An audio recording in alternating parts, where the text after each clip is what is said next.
basically, we have this partnership with law enforcement agencies and also district attorneys from the Troop C area coming together to help battle this thing against aggressive driving, impaired driving that's plaguing our roadways. Just put into perspective, over the Thanksgiving holiday period, there was 15 crashes statewide, and out of those 15, there was 20 fatalities. One of those crashes was in our Troop C area, and one of those crashes, 4 people were killed in just that single crash Thanksgiving Day. The whole month of November, State Police Troop C investigated fatal crashes resulting in 13 deaths. So it's definitely a issue that's occurring in our area, and these law enforcement agencies and partners and district attorneys want to come together to help formulate a plan and a game plan to be able to combat this issue that's happening. So I'm going to turn it over to the Troop C commander, Captain Lanny Bajerall. He would like to say a few words now. I don't know if everyone was aware, but over the last few weeks, Troop C area was impacted by several fatalities. In just one night, we had 7 casualties in one night with just 2 vehicles. Thing that stuck out, important here was the ages of those 7. 6 of the 7 was under the age of 25 years old. It was pretty much our youth, our children beginning to start their life into the community was taken away. So we sat down, had a conversation with one of the local sheriffs here from Lafourche Parish, Sheriff Craig Weber, and he asked, what can we do? So I came up and I started thinking. I like to think out of the box.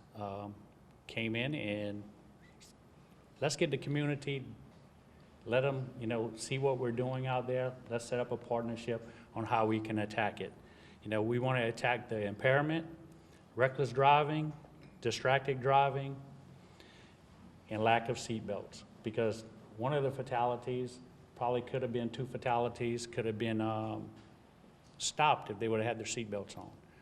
So one thing is not always about going out there and just writing citations to people. What we want to do is the 3 E's.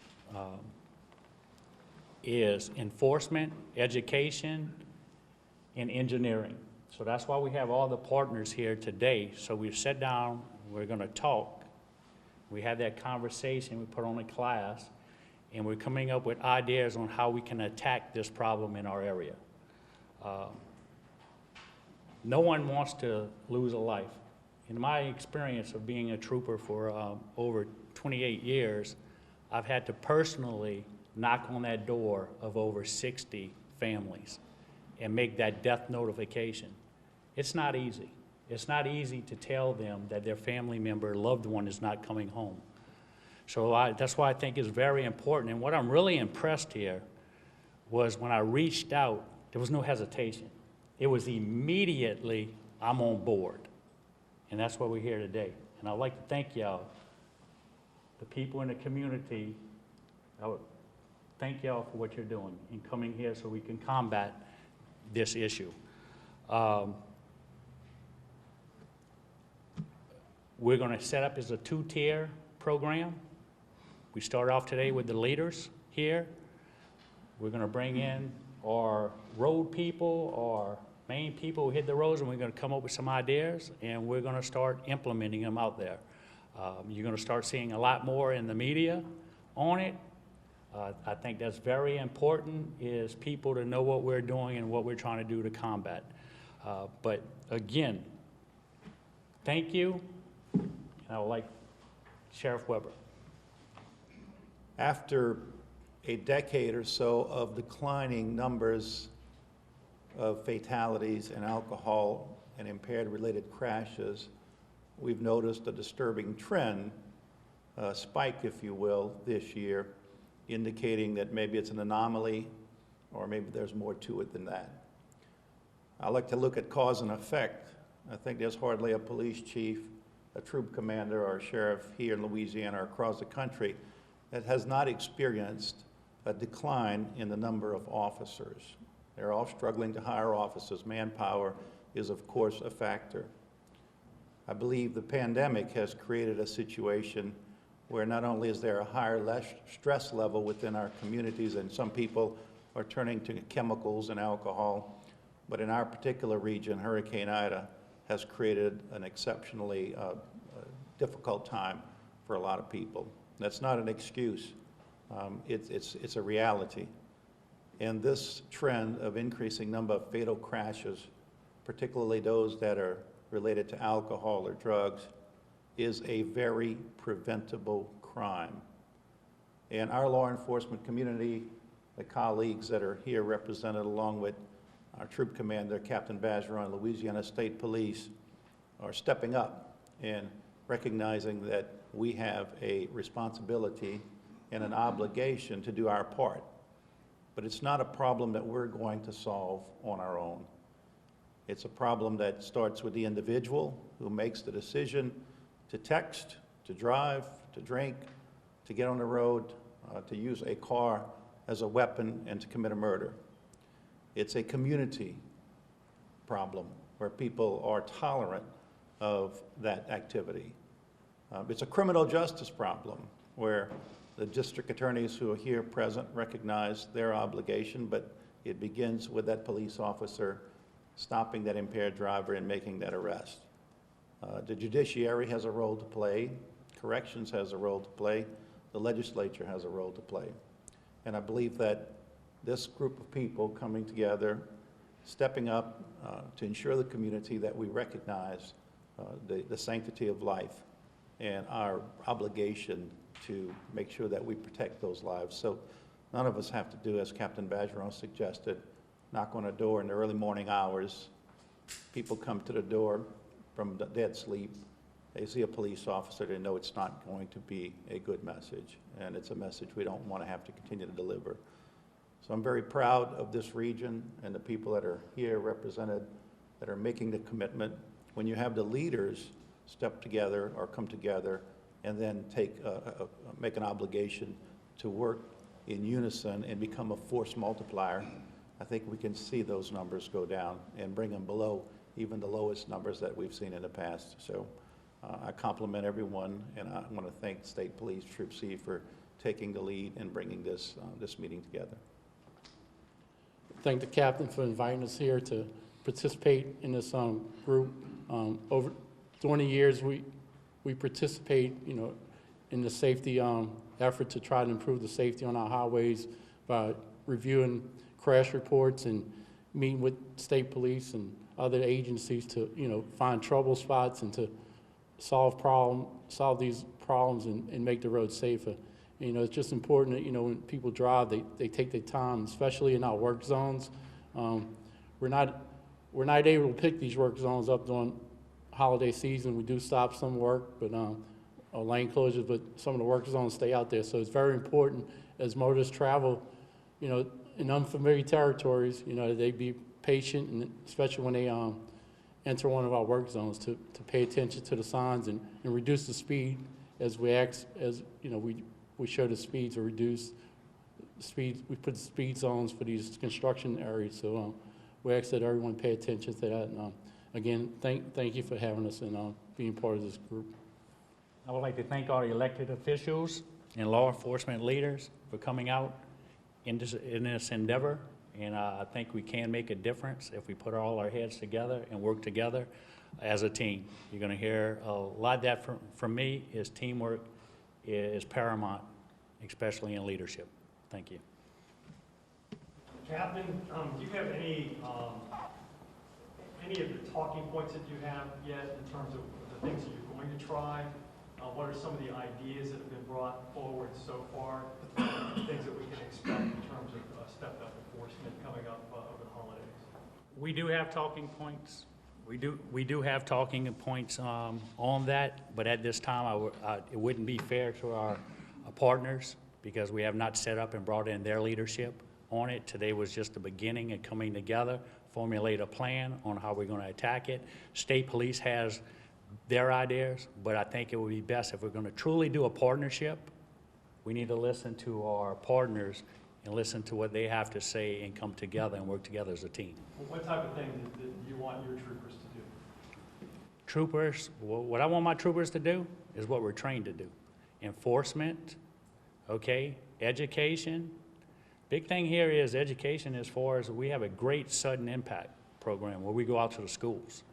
And we talk to these kids. If you can speak to a kid at a young age, you can change something. Because if you go back and you look at most of, I'm an older guy, you know, it was my kids, you know, who got you to make sure you wear that seatbelt.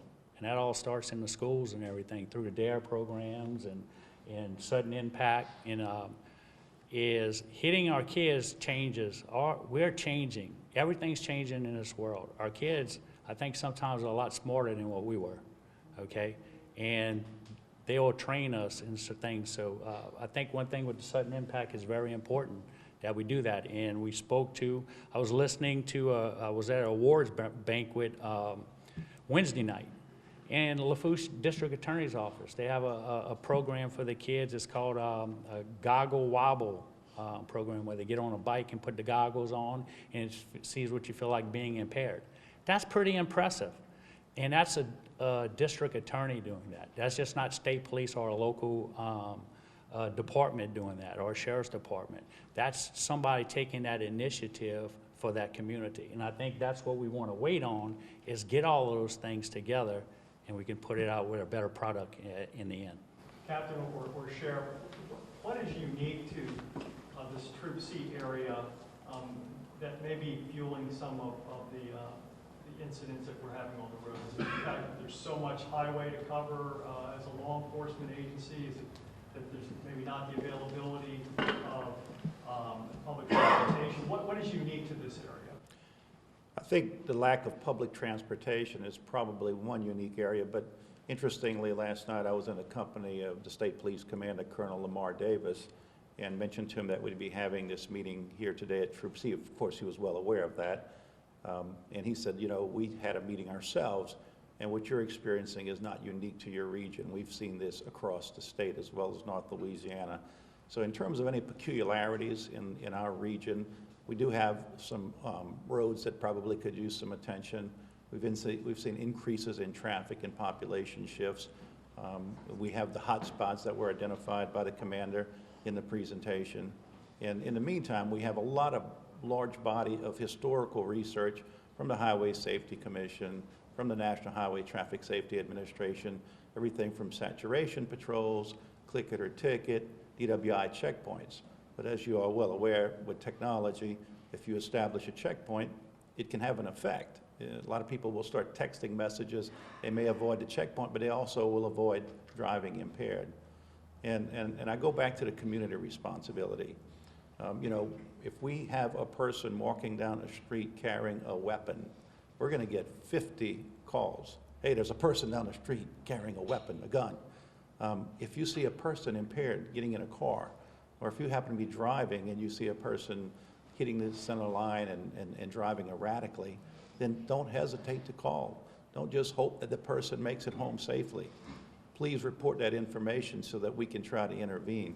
But we're going to be very, very, and I like what Captain Bajeron says, I like to think outside the box.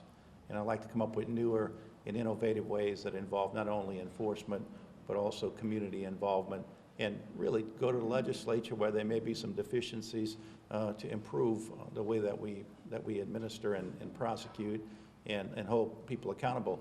And don't forget the treatment component. The treatment component to alcohol and drugs is a big issue as well. One of the presenters earlier was talking about, you know, for all intents and purposes, we're pretty much legalized marijuana. I mean, you don't get any more jail time, so people are starting to use it in greater amounts, and they're having higher THC levels. There's not a pro se established level for marijuana like there is for alcohol. There's a benchmark. You know, if you're above a .08, you're driving while impaired. If you're below and you have no drugs in your system, you may not be. We're going to have to look at other states, and we're going to have to anticipate that. The flip side to that is technology is improving. Cars are somewhat getting safer, but they're still not foolproof. And we're looking at, you know, intelligent highway systems and other matters as well. But really, we have to deal with where we are today. And where we are today is that we have people that are being buried in the holidays that should not be being buried. I don't know if you have any district attorneys up there, but in one of the cases recently, the person who was driving the vehicle, the drunk driver and was on his 4th or 5th drunk driving arrest. Is there a way to lean more heavily on the judicial system to make it tougher on these repeat offenders? Do you see that as being a problem? I think that's something that is going to have to be talked about outside of this meeting. This meeting more or less is how to tackle, and as we move forward with solutions, as far as that, that's legislative, that's a little bit more than what this meeting's about. But as we go into this holiday seasons, like Craig Weber said, I mean, it's a community effort. In addition to these organizations coming together and trying to combat, we also need the public to make the right decisions. I mean, we have so many options now with designated drivers, Ubers, Lyft, taxis.